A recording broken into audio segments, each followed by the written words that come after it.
সবাই শুনো, এখন আমি এই ক্লাসের ক্যাপ্টেন। তো সবাই আমাকে রেসপেক্ট দিয়ে কথা বলবা। কেউ আমার সাথে খারাপ ব্যবহার করার চেষ্টা করবা না। আর কেউ চিল্লাচিল্লি করবা না ক্লাসের ভিতরে।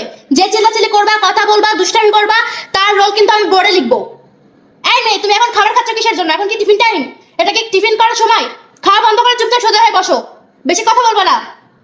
সবাই কিন্তু চুপচাপ থাকবা। সবাই চুপচাপ থাকবা। যে কথা বলবা তার রোল কিন্তু আমি বোর্ডে লিখবো। এই মেয়ে, তুমি মুখে মাস্ক দিয়ে কথা বলতেছো কেন? ফিসফিস করে মাস্ক খুলো। ক্লাসে মাস্ক পরবা না। চুপচাপ থাকবা অবশ্যই, একদম বেশি কথা বলবা না।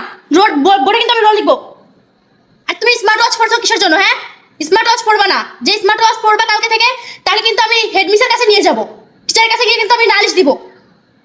সো তোমরা সবাই ভালোভাবে হয়ে থাকবা। কেউ কথা বলবা না। আরে তুমি এত কথা বলতেছো কিসের জন্য? হ্যাঁ, লিখবো তোমার নাম এখন বোর্ডে লিখছি। দাঁড়াও, তোমার নাম এখন লিখবো। দাঁড়াও, তুমি বেশি কথা বলো কিসের জন্য? শুধু বসে একদম পেয়াদবের দল সব চুপচাপ হয়ে থাকবে, একদম চুপ স্ট্রেট। কেউ ফিসফিস করে কথা বলবা না, খাবা না। আর কালকে থেকে কিন্তু তুমি 2টা বেনি করে আসবা। সামনে থেকে চুল বের করবা না। আর তুমি কিন্তু লিপস্টিক দিবা না। সোজা হয়ে বসে থাকবা, সুন্দরভাবে আসবে স্কুলে। চুপচাপ থাকবা সবাই।